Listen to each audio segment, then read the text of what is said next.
called Embodied. They created this AI robot named Moxie. I have never heard of it. It was designed to interact with the kids, but now the company has closed, so kids might have to say goodbye to their friend Moxie's.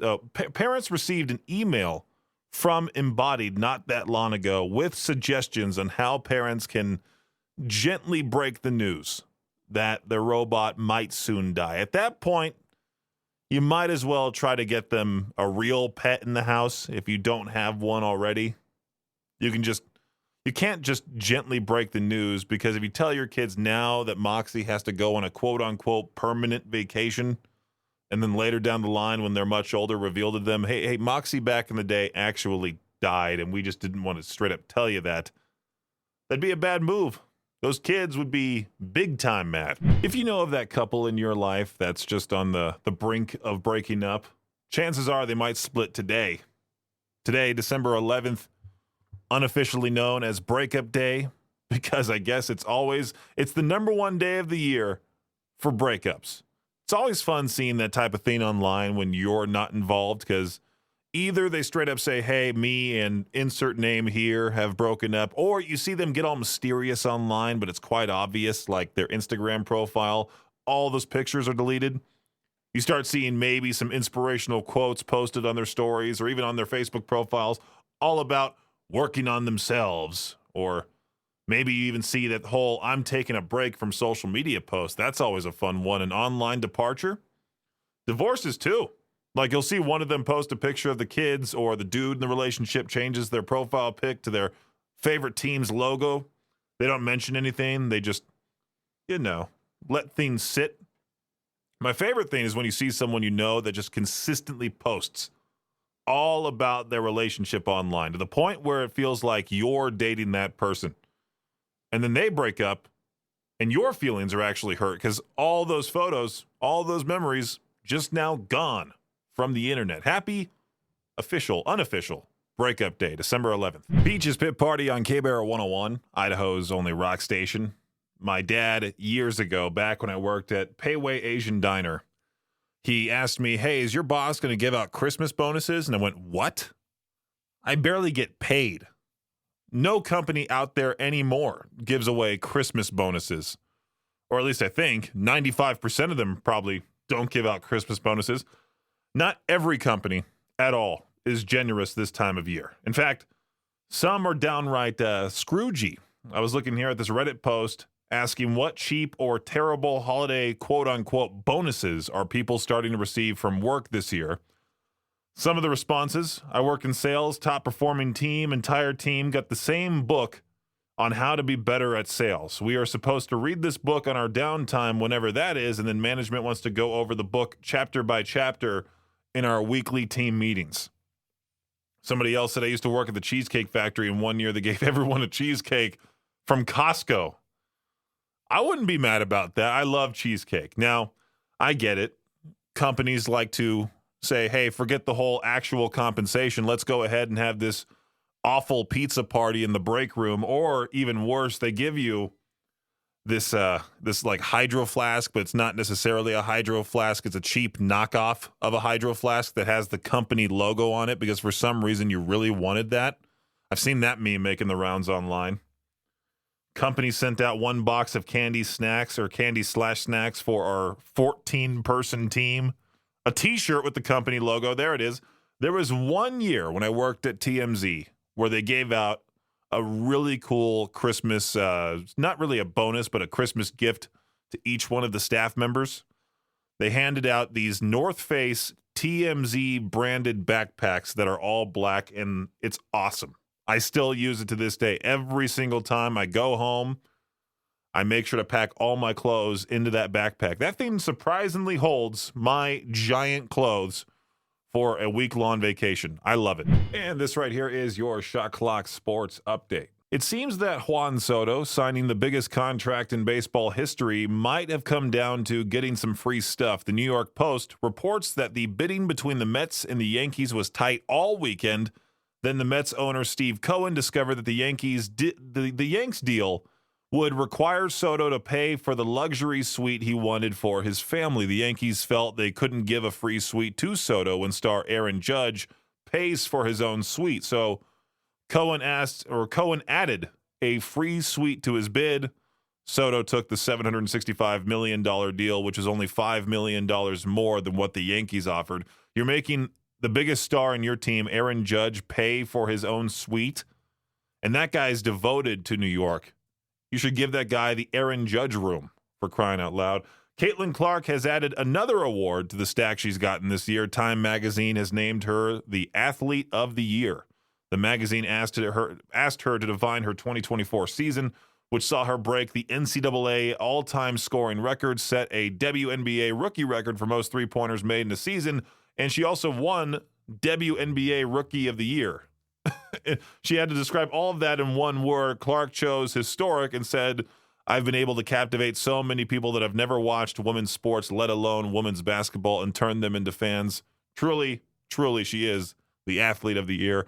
Tiger Woods last competed in the Open Championship back in July and will be making a much-anticipated return to the golf course at the PNC Championship on December 19th with his son Charlie. Tiger and Charlie have become fan favorites since they first competed together in 2020. The guys will be attempting to win their first PNC Championship for the first time, as their best finish was second place in 2021. That does it for your Shot Clock Sports Update right here on K-Bear 101. K-Bear 101, there's this question going around TikTok: is no office holiday party a red flag? This TikTok creator named Val, she has sparked this viral debate with her theory that a company's decision to cancel or skimp on a holiday party might just be a red flag for impending layoffs. She suggests that if your company isn't throwing a party this year, it might be time to polish up your resume and start job hunting. In radio, the holidays are the worst days, or the holidays are the worst. It's the worst time of the year for a lot of different radio DJs in the bigger markets, because they could just be let go via text message, email, etc. And I'm sure they're still going to throw that holiday party, which would absolutely suck to go through something like that. Just get randomly laid off, and then you go onto Instagram a few days later, and you see your former coworkers partying it up at Disneyland. I knew a few people that got exited, or they exited themselves out of iHeartMedia in Burbank. And you see those stations partying it up at Disneyland and Knott's Berry Farm. That would be a tough pill to swallow. There has to be that one person in your life that it's extremely difficult to try finding a gift for. I mean, I feel like I would be the easiest, but also the hardest person to try to get a gift for, because I'm thankful really for anything. If you took the time and money to get me something, I'm forever grateful. You know, Victor has gotten me a few fridge magnets. Love those things. I think they're great. They're on my refrigerator. My mom is the exact same way. She's very selfless, and it's hard to try to find anything for her. I know her preferences, but I'm also thinking, like, what would be good, but also not make her cry, tears of happiness, that type of thing. There's been times where I've gotten her some cards and necklaces, and she just bursts into tears saying, thank you, and gives me the big hug and all that. And I don't necessarily want her to go through that. I think I got that from her. I think my sister, she's not nearly as emotional as me when it comes to receiving great gifts. I think when I turned 24, my ex decided to throw me a birthday party and invited all of my friends, and I was just, teary-eyed the whole time. And she's like, "Yeah, here, I got you this." I open up a present, and it's literally shoes that I wanted. Like, she bought me sneakers, and I went, "What?" Nobody has ever done anything for me like that ever since. She bought me sneakers, and I still have those sneakers to this day. They're very loud. They're the most colorful pair of shoes you'll ever see. At some point, if we ever do a stage announcement again at a venue, I'll be sure to wear those on stage so you can see exactly what I'm talking about. There's a picture of Cilian Murphy making the rounds from the trailer for the upcoming film 28 Years Later, the sequel to 28 Days Later. Is that the right title? I know it was supposed to go 28 Days Later, and there was no movie after that was 28 months later, so they just jumped from 28 days later to 28 years later. Haven't seen the original film, This is sort of making me want to go see the original film, but Cilian Murphy, there's a screenshot of him from the trailer of him looking like Christian Bale out of that one movie that I'm forgetting, The Mentalist? Is that what I'm thinking of? He's incredibly skinny, has every single part of his body, the bones sticking out. He barely has any hair left, and people are wondering what exactly happens to Cilian Murphy in this new movie 28 years later. Cilian Murphy is an interesting guy. I was watching an interview of him, and he was talking about how he doesn't have social media. At one point, he didn't even know what a meme was. Someone had to explain to him what a meme is, and I'm thinking, how can you live like that in 2024, almost 2025, really? How can you be that out of touch, almost living under a rock? I feel like that would be peaceful, but yet boring. Is he one of those dudes that makes references to classic books?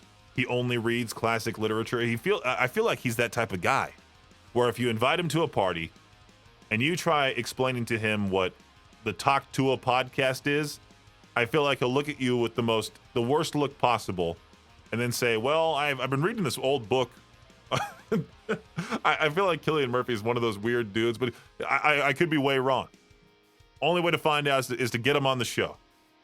Somehow, some way, if Cilian Murphy or anybody who knows Cilian Murphy's tuning in right now, tell him to call in. Call me up. So I was reading this story about this IHOP worker that felt bad for this homeless person outside the restaurant. So she, instead of just, feeling sad about the guy, she gave him a stack of pancakes and some water. She told her manager that she did that, and the manager was like, "Oh, why did you do such a thing?" Now we're going to have people soliciting outside. He basically said this homeless person is going to be like a raccoon, that they're going to return, the homeless guy's going to return numbers. Like there's going to be more of them. It's just some poor dude down bad on his luck outside an IHOP, and this lady did the right thing, or did a great thing by giving him some free food. And turns out days later, that same manager called her up and said, "Yeah, you did something, you crossed the line with the company policy, so we're going to have to let you go." Well, this story got a whole bunch of attention, that this manager fired this worker for doing the right thing. And now there's an update to this story saying that they offered her job back. But would you really want to go back to something like that? I'm sure she found somewhere better.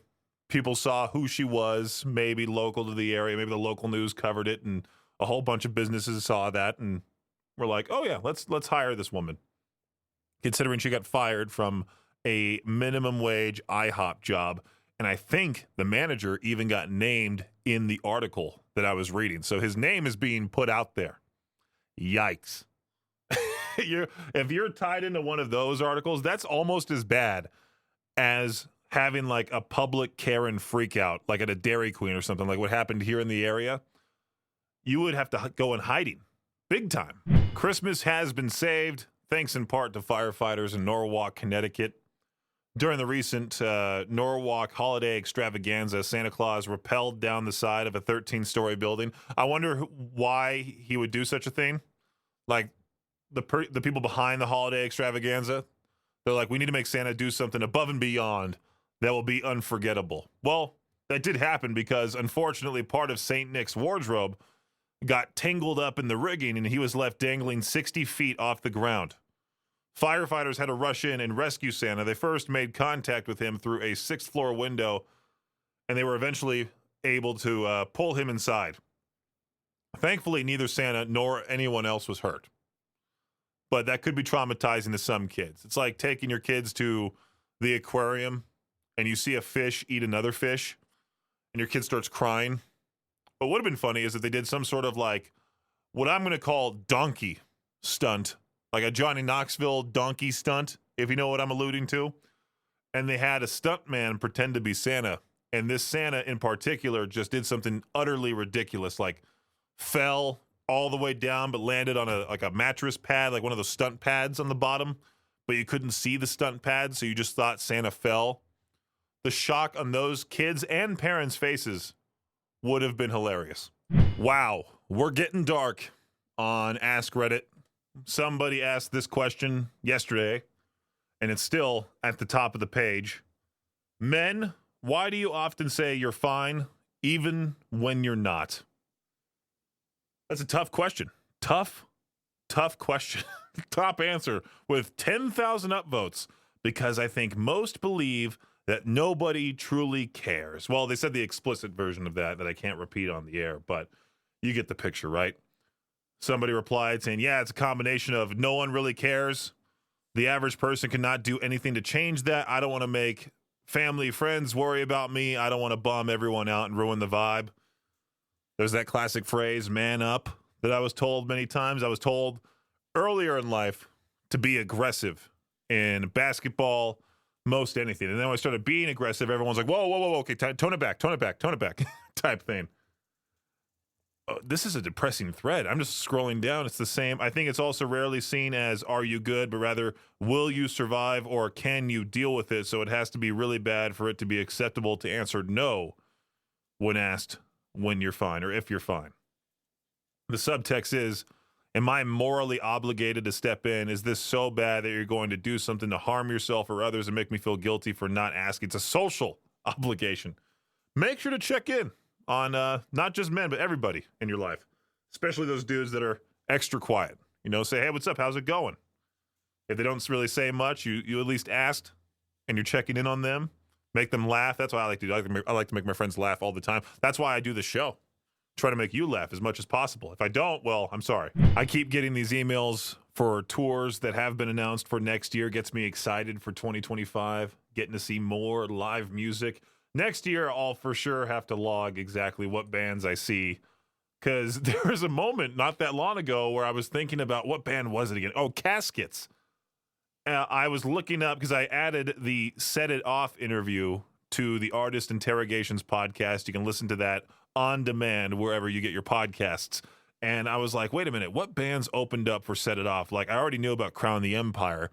And then I also knew Death by Romy only because those band members came out on stage in lingerie, and those stood out to me compared to, you know, the usual other bands. And then I was like, who? There was somebody else in that lineup too. And then I went, oh yeah, there was Caskets there as well, which I don't remember a single part of their performance, unfortunately. Like, I don't know if I'm just that forgettable or forgetful, or their set was that forgettable, or I've seen so many artists this year that I'm just like, yeah, okay.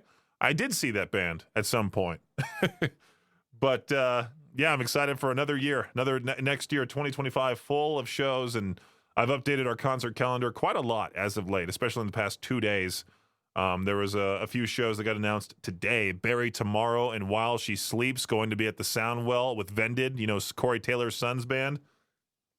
And I think Clown Son is also in that band as well. This email that I got specifically already talking about Spirit Box next year, Disturbed next year at the Ford Idaho Center Arena, which we might be doing something for, by the way, hint, hint. Killswitch Engage, Machine Head, Meshuggah with Cannibal Corpse. Now that show is April 5th at the Complex in Salt Lake City, and then April 6th at the Revolution Concert House. There's two opportunities to go see two great, legendary metal bands. And I was thinking about it. I'm like, now that I've shaved my head and grew out the beard, if I grew it out a little bit longer, I kind of look like I'd be a member of Meshuggah. Can I play an instrument like them? Absolutely not. They're legendary, and I want to see Bleed live. Yeah, I want to see that song, that legendary riff, just live right there in person. I've heard nonstop rave reviews about Meshuggah, and I've also heard great things about Cannibal Corpse, and I think I would love to do an on-site interview with Corpse Grinder, because we play Cannibal Corpse on Jeng's show. That's right, we play Cannibal Corpse here on this radio station. Anyway, check out that concert calendar at riverbendmediagroup.com/calendar. It's that time for To Peach Their Own, and, well, ChatGPT helped out with today's question. I was like, hey, could you give me some really cool, I don't think I wrote the word cool. I think I wrote, like, could you give me some awesome questions to ask for To Peach Their Own? And this was one of them. If you could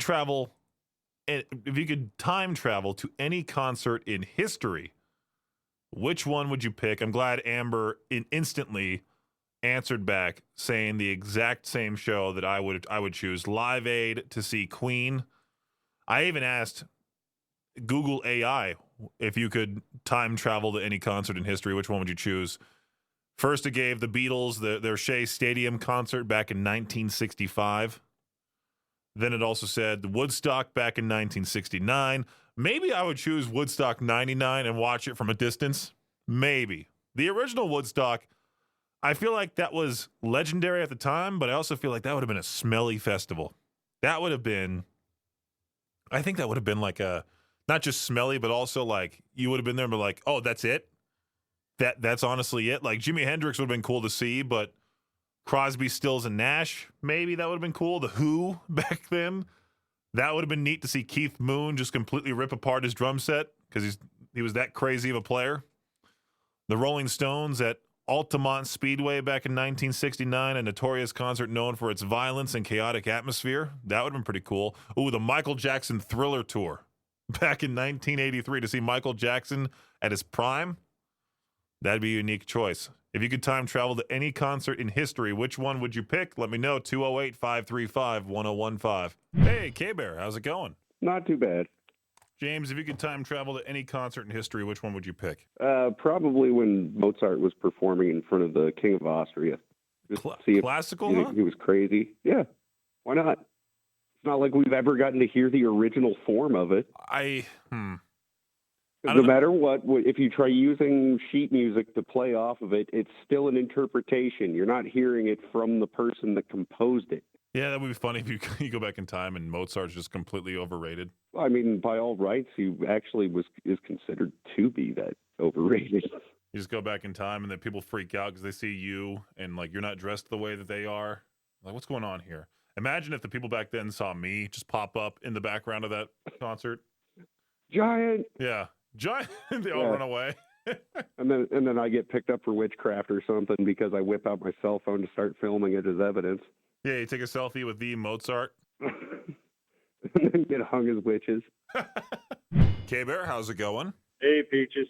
What's up? What's happening with you? Well, I am just driving back from hotel, and I was trying to get a hold of you earlier because I wanted to talk to you about being a whiny baby bedwetter. I'm just kidding. Just kidding. Whoa, hey, whoa. Your softer side, you were talking about being, come on now. You talking about the gift receiving break from earlier? Yeah. Yeah. Way to be on topic there, Troy. Well, I've got one for your topic. I'm just messing with you. What's up? Well, what's the answer here? For any concert that you can travel back in time to, which one would you pick? You know, I think that I would really like to go back and Queen, and I can't remember the name of it. Live Aid? Live Aid, yes. I think I would, but only if I could be side stage. Not out in the crowd, because that was way too many freaking people. I'd have to be on stage. Isn't that funny? You look at something like that and you go, man, the parking situation must have sucked. Trying to get out of that place would have sucked. Oh, my God. People don't realize how good we have it at Mountain America. True. I know. I'm not excited for how the Rose Bowl is going to be in April of next year for AC/DC. I feel like it's going to be fun showing up for that show, watching it, and then having to deal with my cranky dad and uncle after that show, trying to get out of the parking lot. And they'll probably try to make me drive, considering, one of them is in their 60s, the other one's close to 60. And meanwhile, there's me who travels to Salt Lake City to and from in the same night. And oh man, yeah, we're actually hitting AC/DC in Vegas. Oh, very nice. You were able to get tickets for that? Yep. Very cool. I may or may not have been on the clock, but went to Papa Tom's and hung out with my friend, and we got 10 tickets, and a group of us are going to go down there and awesome. Whip it up. That'd be great. Yeah, I'm excited for this upcoming tour. I'm probably gonna be teary-eyed there too, to circle back to the whole emotional soft side of Peaches there. Well, I just had a listener call in and say this to Peach their own. I was just calling in about the concert I'd like to see. Yeah, if you can travel back in time to any concert ever, where would you go? Pantera before 2004. Oh yeah, that would have been great. What an awesome response. Pantera before Dimebag Darrell unfortunately passed away. I did see, what was it, not that long ago, that it's been 20 years since Dimebag's passing, which is absolutely insane. And I think, didn't John Lennon pass away on the same day? Not the exact same day, the same year or anything, just the same day. John Lennon, I'm Google searching this real fast to make sure that I'm correct. Yeah, he died December 8th, 1980. Dimebag Darrell, December 8th, 2004. That's pretty crazy. Pretty crazy. I have gone to see the little memorial to John Lennon in New York City. I would love to go back there and go check that out, and love to go see Pantera 2, or whatever we want to call this band that's pretending to be Pantera with Zach Wilde. Would love to see those guys. If they come around next year, I might need to go check them out. Thanks for listening.